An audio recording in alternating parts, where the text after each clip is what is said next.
We all have a yearning for love, but relationships can be confusing and complicated. Dr. Tammy Balashevsky says it all starts from within. It starts with a journey to center. Here's your host for Journey to Center on Empower Radio, Dr. Tammy Balashevsky. Hello, my friends. It's a beautiful, glorious, magical day, and I hope so for you as well. I have a question for you. What is your relationship like with creativity? I know for me, I could not live without this relationship. Creativity is my lifeline to the Creator. But it wasn't always this way. For years, I struggled with health challenges, anxiety, and depression. However, as soon as I said yes to the creative urge within me, not only did I start to come into balance physically, mentally, and emotionally, it helped line me up spiritually. But I know saying yes to our creativity can be really scary. Recently, I read this powerful quote: "The artist will only create when the pain of not creating finally exceeds the pain of creating." I know this was the case for me and for many, many other people. Well, today we have the incredible honor and privilege of having a conversation with a highly creative person who has supported millions of people in stepping onto the creative path. Her book, The Artist's Way, has been an international phenomenon, with Artist's Way communities forming all over the world. Her techniques and exercises assist people in gaining self-confidence and in harnessing their creative talents and skills. But this is not the only thing this amazing woman has done. We're so fortunate to be here right now with Julia Cameron. Julia has been an active artist for more than 30 years and has authored over 30 books, both fiction and nonfiction. Julia's work has been translated into more than 35 languages and sold more than 4 million copies worldwide. In addition to being an internationally acclaimed author and teacher, Julia is also an award-winning poet, playwright, songwriter, novelist, and filmmaker. Julia also has multiple credits in theater, film, and television. So, Julia Cameron, thank you so much for being here on Journey to Center today. You're very welcome. You really walk the talk. You are creative in so many ways and have lit the way for so many people. So I just want to acknowledge you for the work that you've done. Well, thank you. So I'm really curious from your perspective how you believe creativity and spirituality are connected. Well, I think, first of all, that they're so closely connected that they can almost be seen as being one and the same. And I feel that if someone works on their creativity, they deepen their spirituality. And if someone works on their spirituality, they become brave enough to deepen their creativity. So it's a question that has no answer. It becomes something that you experience, and in your experience you say, "Oh, this feels a little bit spiritual. Uh-oh." I think it's true. I know for me, I started drawing mandalas and then painting them, and I felt like the spirituality kind of came in the side door. I made some really beautiful paintings, but it wasn't even about the product. It was more about the process, and that's where the real gold is. Yes, I would agree with that. I think that when we are exercising our creativity, whether it's painting, dancing, acting, sculpting, whatever form your creativity takes, it puts you into the moment, and the moment is where you find your higher power. That's so beautiful. So, Julia, what would you say if somebody said to you, "Oh, I'm not creative"? How would you respond to that? I would say, well, let's see about that. And I would have them start working with creativity tools, morning pages, artist dates, walks.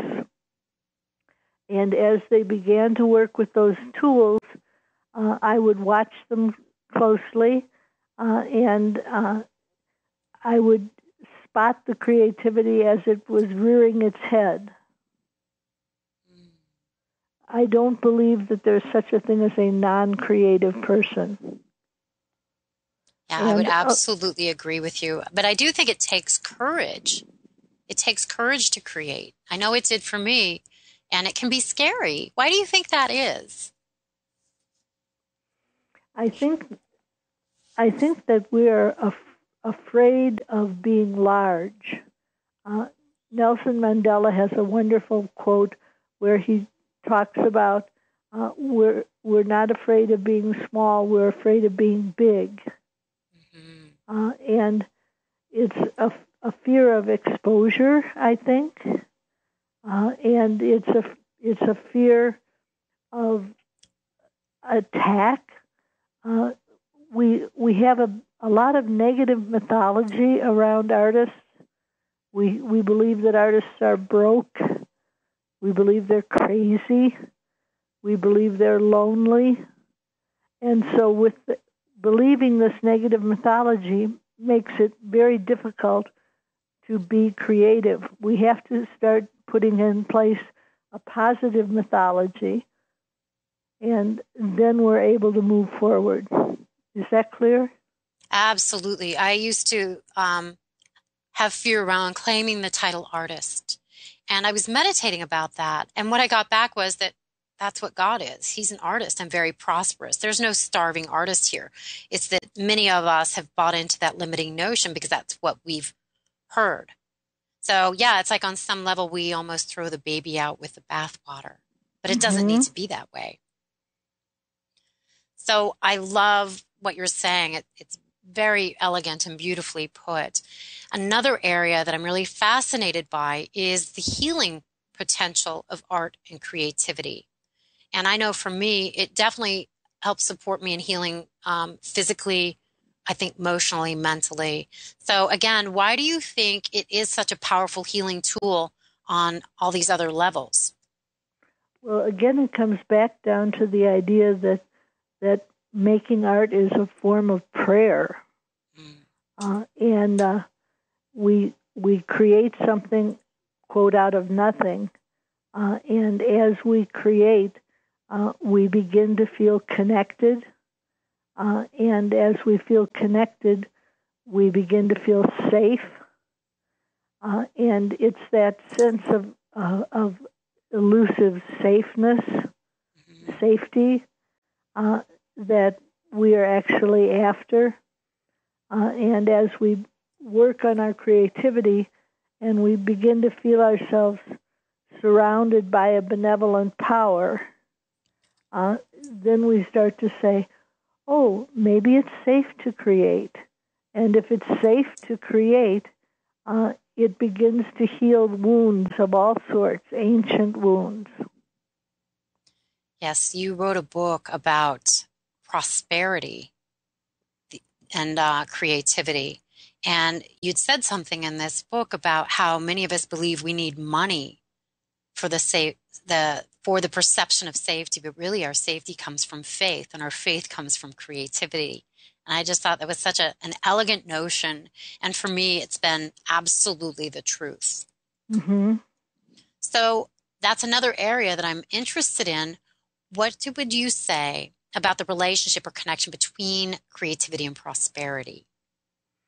Well, I think that they're very closely connected. And I think that what you're talking about, first of all, is a belief that we have that says if I just had X amount of money, then I would feel safe and I would create. And that's actually sort of an inside-out notion, because what was really true is if I had enough faith, then I would create, then I would have enough money. So prosperity follows creativity rather than leads it. Yes, I love that. I'm currently writing a book called Manifesting Prosperity from the Inside Out, and creativity is a very big part of this. I think all of us have gifts deep inside of ourselves, but in order to really access them, we have to be willing to go there. And again, it can bring up fear. There can be stumbling blocks on that path. So Yes, what would you say to somebody who feels they're encountering stumbling blocks? How can we work with this process to keep us moving down this path of creativity and art? Well, this is where I begin to sound like a fanatic. And that's okay with me. I would say to them, there are 3 simple tools that you should use. The first tool is morning pages, writing 3 pages longhand, stream of consciousness first thing in the morning. The second tool is once a week, go do something fun by yourself. That's called an artist date. And then the third tool is get yourself out for a walk and try to listen to the guidance that comes to you as you walk. And if you practice these 3 tools, you'll have a spiritual awakening. And if you have a spiritual awakening, it'll spill over into being more creative.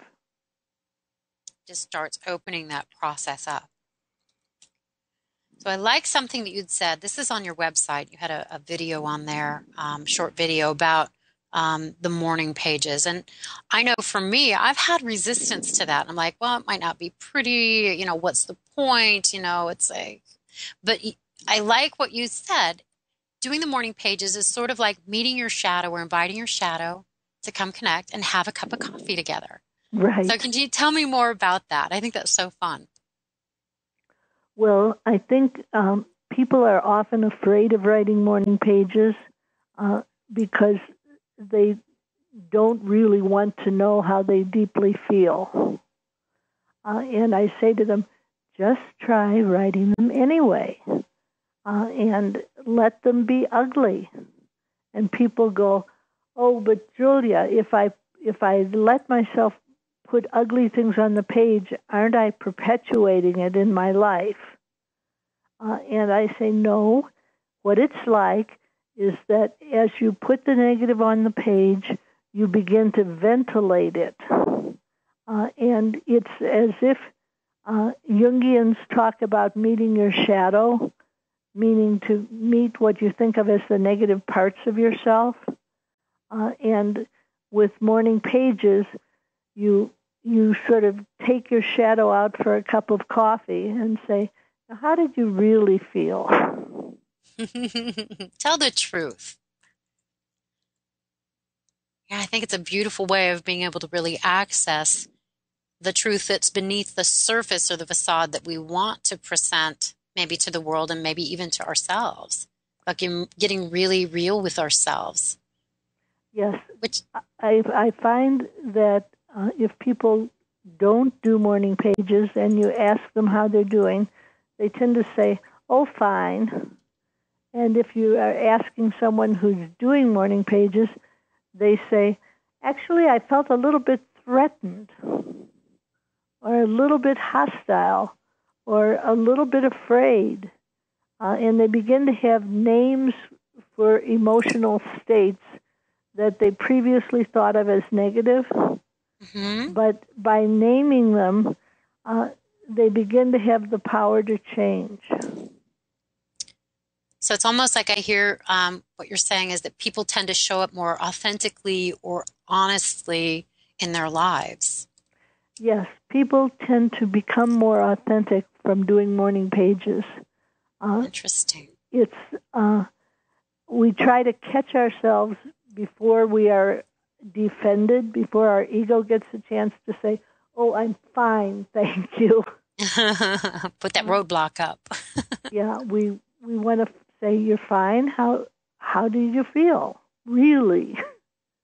And then you listen, and as you become clearer on how you feel, you begin to be able to take actions that are in alignment with your own value system. This is just really phenomenal information. I've been dealing with some clients lately where I'll ask them how they feel. And it's been interesting how this patterns come up. They're like, I'm not really sure how I feel. I don't know how I feel. Like they're disconnected from their emotional state. So maybe I will give them a prescription of 3 morning pages longhand. I think it would work. Yeah, I'm sure that it would help. And another thing I hear you saying as a bonus or side effect is the experience of a deeper, richer feeling state of being human. Yes, what I feel like is that when we're blocked in our creativity and we are blocked in our spirituality, we are sort of numb. Yes. And we go through life without really acting on our own behalf. And when you are deeper into your spirituality and your morning pages, you begin to see many choices, little choice points during a day. And as you act authentically on those choices, for example, you have 20 minutes. You can either practice the piano for 20 minutes, or you can do your toenails. And you begin to say, I think I'll start practicing the piano. Yeah, that's really quite lovely. I believe our greatest pain comes from our disconnection from our soul, that perceived disconnection from our soul. And it seems by virtue of this simple practice, we start clearing things out and have the opportunity, or maybe it's just a natural consequence of the exercise, we line up more fully with our soul. Yes. We can hear it. We can hear it better. I think of it as building a spiritual radio kit. I like that analogy. You can hear it. And you when can you tune do into morning it better. pages, you're saying, this is what I like, this is what I don't like. And then when you do an artist date or a walk, you flick the switch over to receive. And you begin to have hunches and intuitions and perceptions. And you begin to see how to do the big picture, but we often know how to do the next right step. And the big picture shifts from tiny little steps in the right direction. Yeah, I know for me it is also really what you're speaking of. It supports me in hearing my intuition. And another fabulous bonus has been just synchronicity every day. I see profound synchronicity, the God winks that I feel lets me know that I'm on the right path and that God is cheering me on. That's what it feels like. Uh-huh. So another thing that you say that I love so much, art is an act of the soul. It's an outer expression of the inner self. And when people access their creativity, they're accessing the divine power within them. Yes. And who doesn't want that? That's really accurate. I say that creativity is an act of prayer, which is another way of saying that we manifest on the outside the condition that we feel on the inside. So as we begin to feel more connected, our work, our art becomes more connected. And we begin to be able to use our art to communicate. Yes. And, something I know that most people love, we love watching a performer perform that's lined up with their soul. It's really fun to watch somebody act that's really dancing in their own light and having their soul celebrate through them. And I think we all have that opportunity and ability in our own unique way. And that's what I love about your books. So many of them, and especially The Artist's Way, is a guide for people to really start to access their own unique brand of creativity. Well, and one thing that happens is sometimes people will say to me, Julia, aren't you afraid you're unblocking a lot of bad artists? And I will say, actually, I have the opposite experience. I find people who think they are not artistic, and then they start to create, and they're beautiful artists.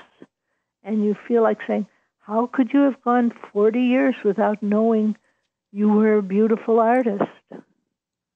So more often I'm humbled by the beauty of the creations of the people that I work with. Yeah, I can see where that would be just so gratifying on so many levels for you, helping people unblock and line up with their soul selves. And I know in working with quote unquote fine artists that often it seems they're creating out of their intellect or their mind, like what they should be, and there's like technique. But it sounds like you surpass that, you bypass that, you go deeper than that. And I think that's where true beauty comes from. So another amazing thing that you say that I think is just so powerful and so beautiful. You've said that therapy can help us understand ourselves and our hurts, but creativity can actually heal those hurts. Yes, I mean, one of the things that happens is that if people are blocked, they sometimes go to talk therapy. Yes. And then they talk about why they're blocked, and they decide that it's their mother's fault. Oh, yeah, the blame game. Or their father's fault. And what I say is, let's not worry about why you're blocked. Let's just unblock you.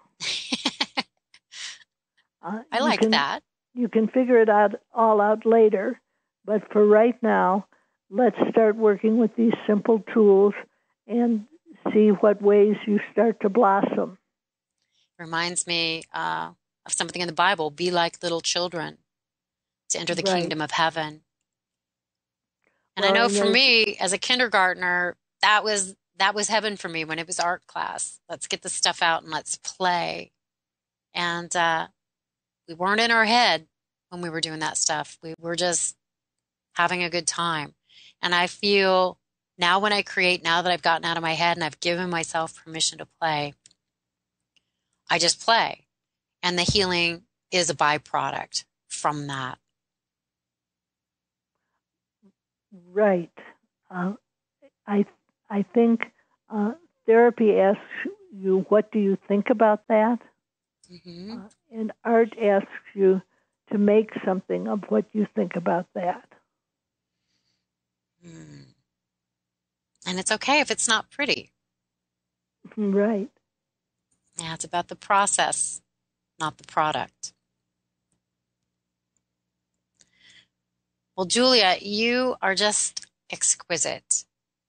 I just am so grateful to you for, again, saying yes to your soul, because you've birthed some incredible material in the world, and you've helped so many people align and give credence to their own soul self. So what you've done is really quite remarkable. I just have great respect and compassion, and now that I've read your autobiography, great compassion for your path. It's been quite extraordinary. Well, thank you very much. Yes. So now, Julia, if people want to get in touch with you, get one of your books or know more about you, where can they find you? They would go to my website, JuliaCameronLive.com. It's spelled JuliaCameronLive.com. That's right. So, Julie, we only have a couple of minutes left here. Do you have any final thoughts, words, sentiments, suggestions, anything you want to share from our heart, from your heart to ours? I have this image. I'm dead, and I'm standing at the gates of heaven knocking to get in. And St. Peter says, "Why should we let you in?" And I reply, "I convinced people to write morning pages." And then the gate swings open. You know, now I have to commit to this process. Well, it would help you to integrate everything, and it would be a terrific support for you as you do your book. Well, heck, it's worth a try. I mean, there can't be any downside, can there? No, the only thing is that people are afraid of the intensity. But of course, once you get used to the intensity, you begin to be able to use it as fuel for art. I love that image, the fire and the intensity and just revving the engines up, greater fuel for the engine and the direction we want to go in our lives. That's some really good stuff, Julia. Well, thank you. So, to my lovely listeners, I'm sure you got great value from this conversation with this amazing lady. And I would love to hear from you. What are your thoughts? What are your feelings? Are you doing morning pages? I want to talk about this. So you can either write to me on my website, tammybphd.com. Facebook. I know you're on Facebook, Julia. Yes. So, yeah, find her. It's Julia Cameron Live on Facebook, correct? Yes, I think so. Yes. So connect with us. We want to hear about your morning pages and your creative adventures. And if you have any thoughts, ideas, feelings, questions, feedback, I would love to connect with you. That's what this show is all about. It's connection, expansion, and celebrating this human experience, because I really think life here can be hell, but it can also be heaven. And I want to do what I can to support anybody and everybody that I can in making it heaven. Just like Julia's thing is getting you right in the morning pages and lining up with your soul. My intention is supporting you and enjoying this earth walk. So thank you so much for spending time with us. Thank you to Brent Carey and Empower Radio, and to my lovely producer, Kyla. Thank you for being here with us. God bless you. Onward and upward. Bye for now.